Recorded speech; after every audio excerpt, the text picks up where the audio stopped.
Ya, terima kasih masih bersama kami di iNews Today. Pemirsa, Roy Suryo CS ajukan uji laboratorium forensik independen ijazah Joko Widodo. Ya, mereka ajukan lembaga independen BRIN dan Universitas Indonesia sebagai pembanding hasil uji laboratorium forensik yang dilakukan polisi.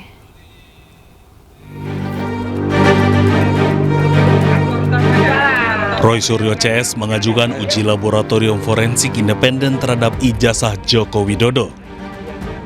Dua institusi independen yang ditunjuk Roy Suryo CS adalah Laboratorium Forensik Universitas Indonesia dan Badan Riset dan Inovasi Nasional. Mereka menyerahkan pada penyidik untuk menetapkan salah satu dari kedua lembaga yang diajukan itu yang nantinya akan melakukan uji forensik pembanding. Datang untuk meminta agar diadakan tes laboratorium forensik yang bersifat independen, yang hasilnya itu bisa kredibel, akuntabel, transparan, dan ini bisa dipertanggungjawabkan oleh para pihak dan tidak ada lagi pihak-pihak yang mengklaim itu tidak mewakili aspirasi begitu.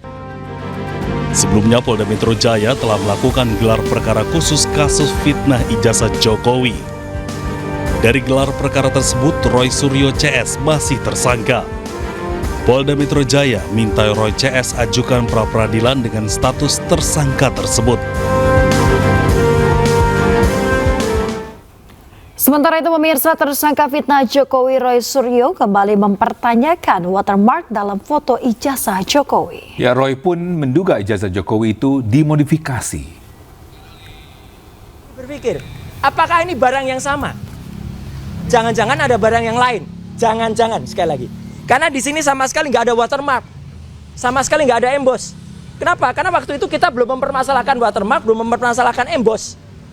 Jadi jangan-jangan ada modifikasi lagi yang dilakukan terhadap ijazah yang ada di sini. Kenapa? Karena watermark dan embossnya itu tipis sekali, dan itu hanya secara grafis, secara visual, tidak bisa kami raba.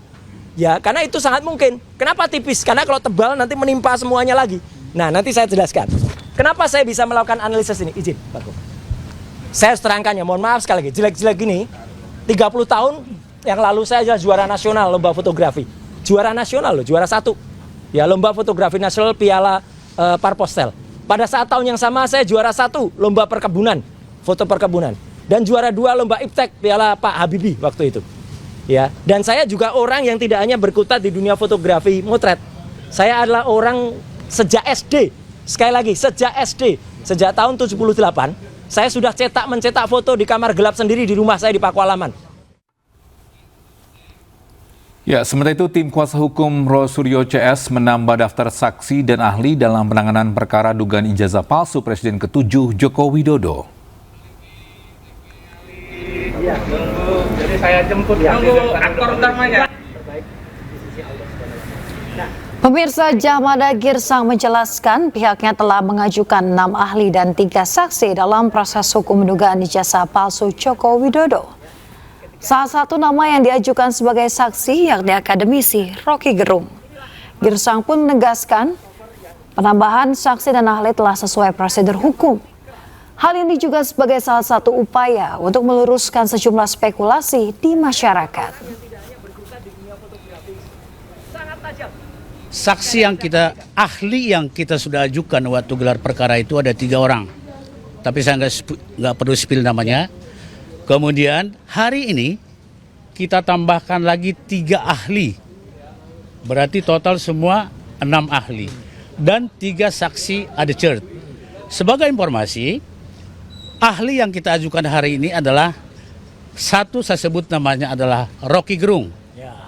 Dan sudah confirm melalui Dr. Tifa bahwa Rocky Gerung akan menjadi ahli dalam proses perkara berikutnya. Pemirsa, setelah ditetapkan jadi tersangka kasus suap izin proyek Bupati Bekasi Ade Kussuara Kaunang diperiksa untuk pertama kalinya oleh KPK. Ya, Ade Bupati diperiksa bersama sang ayah yang juga tersangka.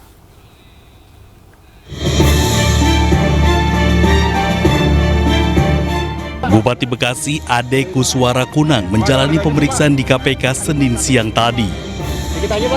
Pemeriksaan ini merupakan kali pertama usai dirinya ditetapkan sebagai tersangka dan ditahan oleh KPK. Ade Kuswara diperiksa bersama ayahnya HM Kunang. Keduanya terlihat selesai menjalani pemeriksaan pada pukul 14.35 waktu Indonesia Barat. Pada kesempatan itu, Ade menyampaikan permintaan maaf kepada masyarakat Kabupaten Bekasi. Jawab, Pak. Masyarakat Kabupaten Bekasi. Oh, gitu, Pak, ya. Sudah terjadi. Oke, makasih Pak Ade. Sehat-sehat selalu, Pak Ade. Maju. Diketahui KPK menetapkan Bupati Kabupaten Bekasi Ade Kuswara Kunang dan ayahnya HM Kunang menjadi tersangka kasus suap izin proyek. Dari Jakarta, Tim Liputan iNews melaporkan. Pemirsa, Kasih Perdata dan Tata Usaha Negara Kejari Hulu Sungai Utara Kalimantan Selatan, Taruna Faryadi yang sempat kabur dan juga tabrak petugas KPK saat ditangkap akhirnya menyerahkan diri. Ya, Taruna Faryadi tiba di gedung KPK Jakarta Senin siang.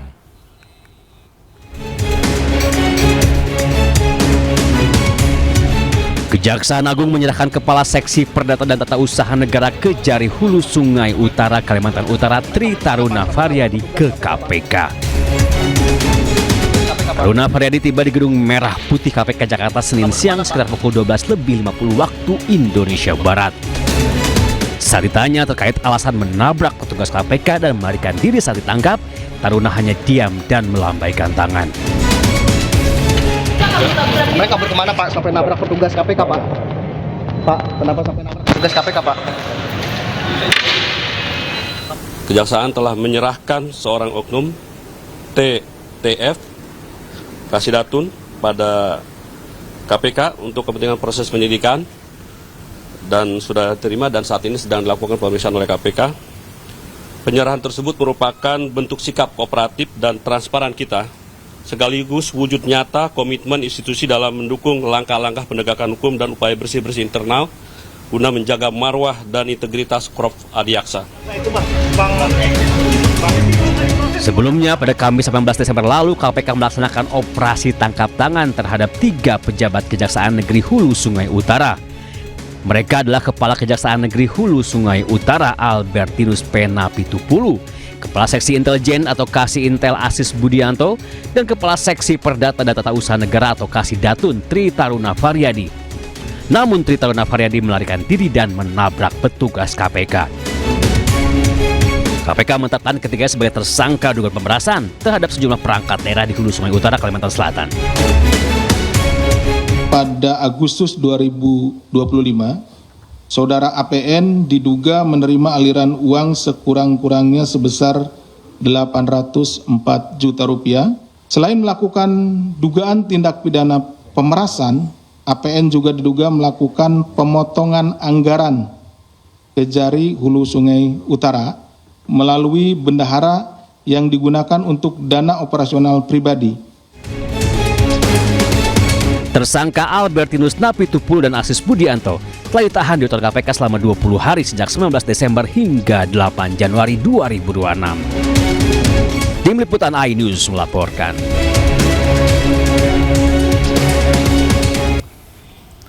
Pemirsa, Komisi Pemberantasan Korupsi terus mengusut kasus dugaan korupsi kuota haji 2024. Ya, Wakil Ketua KPK Fitroh Rohcayanto menyatakan KPK akan segera mengumumkan pihak-pihak yang bertanggung jawab atas perkara tersebut.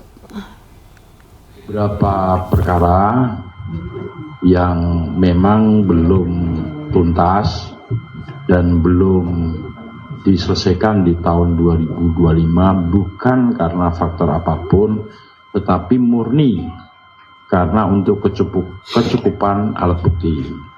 Mudah-mudahan untuk perkara penyidikan kasus kuota haji akan segera kita tetapkan tersangkanya. Jadi teman-teman penyidik masih berkomunikasi intens dengan BPK. Kenapa? Karena memang kita akan sangkakan pasal 2, pasal 3 yang mewajibkan ada perhitungan kerugian negara. Jadi lambat sedikit, tapi harus pasti. Jangan cepat kemudian nanti lewat. Dan ini juga menyangkut hak asasi manusia juga. Tapi KPK konsen dulu itu dan pasti akan menyelesaikannya. Pemirsa, mantan Mendikbudristek Nadiem Makarim menjalani sidang dakwaan kasus dugaan korupsi pengadaan sistem Chromebook. Kejaksaan Agung memastikan Nadiem sudah dalam kondisi sehat. Ya, pemirsa, sidang dakwaan mantan Mendikbudristek Nadiem Makarim sempat ditunda pada pekan lalu karena Nadiem baru menjalani operasi dan perlu dirawat di rumah sakit. Dalam sidang atas 3 terdakwa anak buah Nadiem pekan lalu, Nadiem Makarim diduga menerima uang 809,5 miliar rupiah terkait dugaan korupsi program digitalisasi pendidikan berupa pengadaan laptop Chromebook di lingkungan Kemendikbudristek 2019-2022.